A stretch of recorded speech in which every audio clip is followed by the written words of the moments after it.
Hello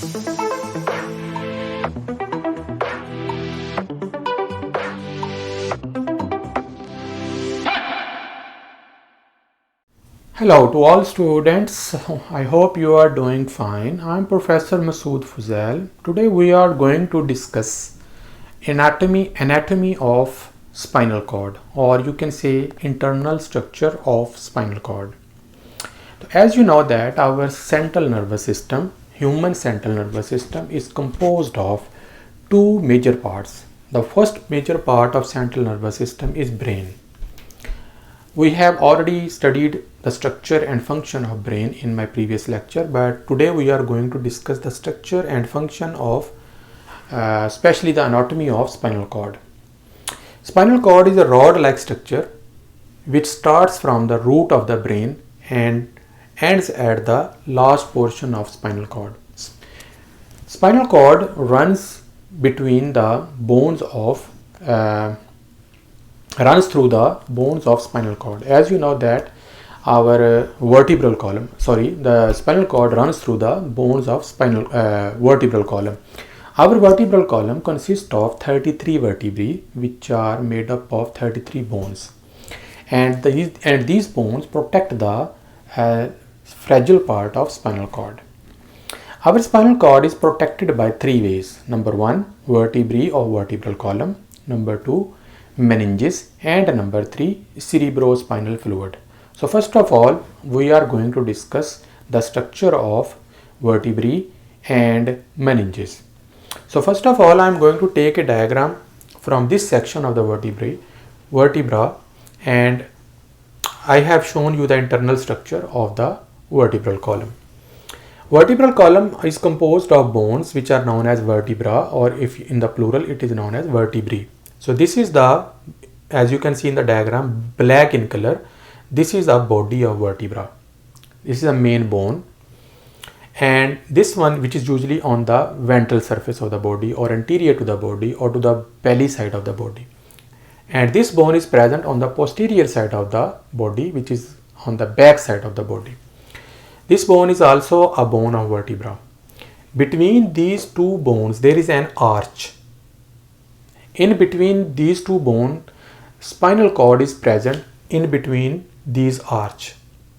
As you can see in blue color, this is a spinal cord. We are going to discuss its structure in detail on the other diagram, but right now we are only discussing the protection of spinal cord.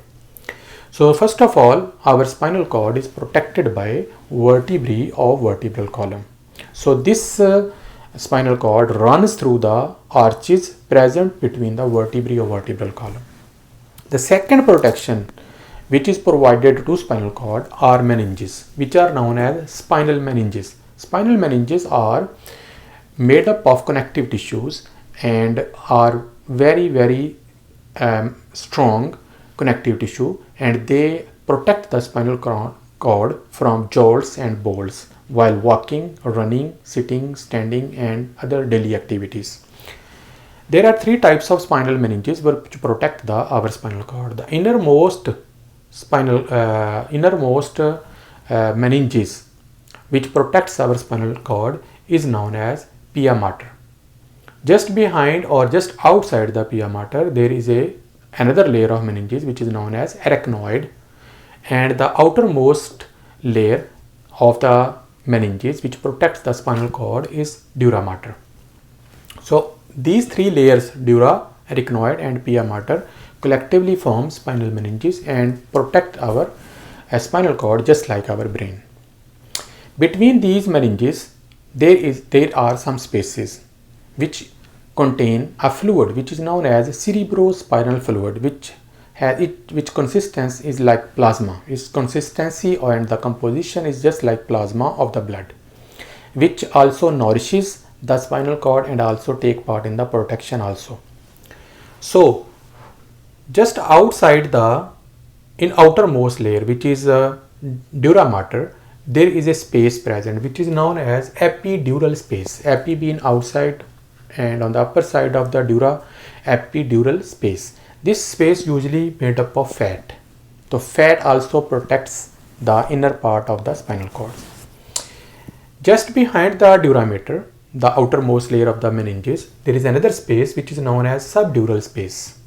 After that comes arachnoid, and then comes durameter. So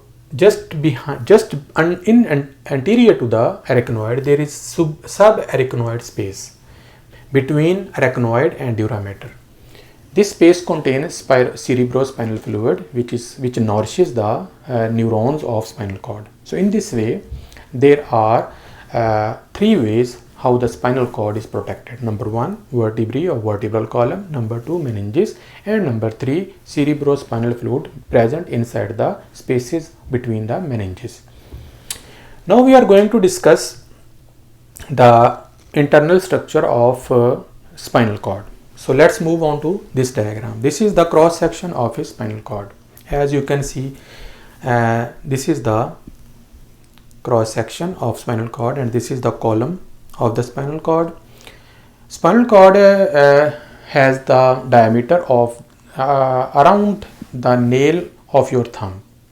It has two main parts, white part and gray part. White part is known as white matter and the gray part is known as gray matter. Both of these parts has been partially divided into two regions. So we are going to discuss one by one.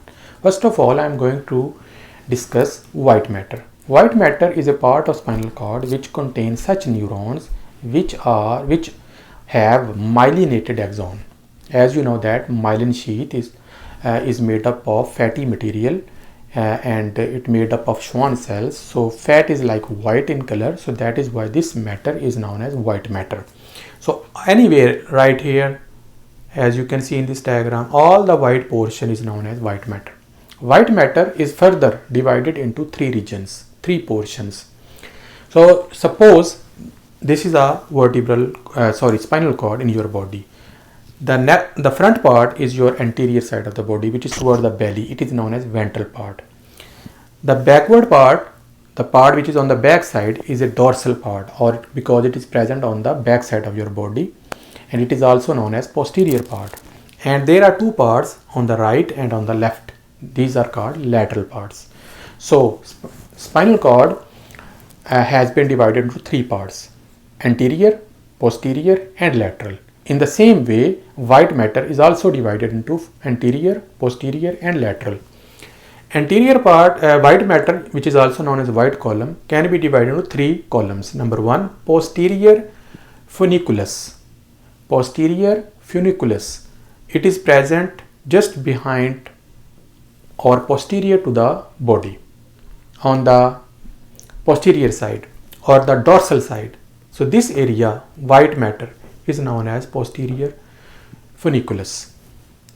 While white matter present on the anterior toward the body or on the ventral side of the body is known as anterior funiculus. While on the lateral side, this side and this side, the white matter is known as lateral funiculus. So very easy. I hope you have understood this topic. Makes sense? Now we come to the central part, which you can see in the red area. This area is called gray matter. Gray matter is a part of spinal cord which contain only non-myelinated axons. Non-myelinated axons are those axons which do not have myelin sheath or Schwann cell on their axons. So that is why this portion looks gray under microscope. So this gray matter also consists of two portions, or we can divide this into three parts, which is known as gray matter. Number one, dorsal or posterior horns. Dorsal horns are these horns which are on the posterior side of the body. This horn and this horn are known as dorsal horn. These are larger in size and they project towards the outer surface of the spinal cord. Ventral or anterior horns. These horns are anterior horn because they are on the ventral side of the body or on the belly side of the body. While the third part is known as lateral horn. So these horn right over here and right over here on the right side and the left side, these horns are known as lateral horns. These horns are present on both sides, on this side and on this side, and these both gray matters are connected by each other with the help of gray commissure. Gray commissure is a thin part of the gray matter which joins these two portions, and it contains multiple neurons. And just in the center of gray matter there is a canal, is a space which runs all the way from top to the bottom, is a central canal which contains cerebrospinal fluid, which is also known as CSF. So I think both of the gray matter and white matter are also clear. Now we are going to discuss nerves which arise from spinal cord. There are 33 vertebrae of vertebral column, and between each vertebrae arises nerves which are collection of neurons, are known as spinal nerves. As you know that there are 4 portions of spinal nerves: cervical nerves, thoracic nerves, lumbar nerves and pelvic nerves. When a nerve arises from the spinal cord, as you know that spinal cord has 2 portions, dorsal and ventral. The nerve arises from the dorsal portion of the spinal cord is known as dorsal root, and the nerves which arise from the ventral portion of the spinal cord are known as ventral root. As you can see in this diagram, this blue area is a ventral root and this blue area is the dorsal root. They come close with each other and form a single nerve which is known as spinal nerve right over here.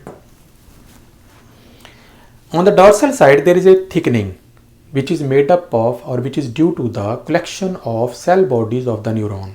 This is known as dorsal root ganglion. As you know that ganglions is the collection of cell bodies of neuron, while the nerve is the collection of axons of neurons.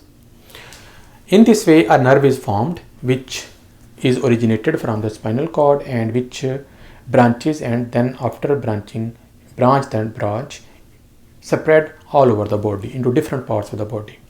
So there is a pair of nerve, one originating from this side and one originating from this side. So in this way there are total number of 31 pair of nerves which arise from the spinal cord. So as you can see in this side there is also a dorsal root, ventral root. These roots combine together and form a spinal nerves. Now one more time we are going to discuss the protective layers of the spinal cord. As you can see in this diagram, this is the column of spinal cord. The outermost layer, as you can see in the black lines, this is known as spinal mater, which is also known as dura mater. This is the outermost layer of the spinal cord which is protecting the spinal cord. After that there is an inner layer which is known as arachnoid, as you can see in the blue portion of the diagram. This is arachnoid, and the innermost layer of the meninges or protective layer is pia mater. So both pia mater, arachnoid and spinal mater are collectively called meninges.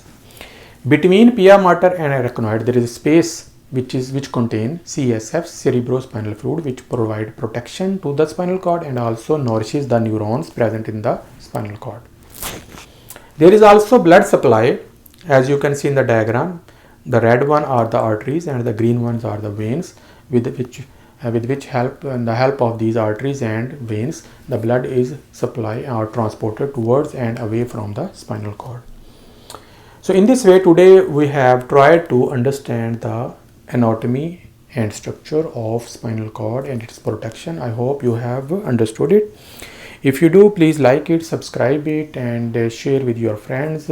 Comment. You can also comment in my comment section. Subscribing is very important because you can aware of oncoming lectures in the future.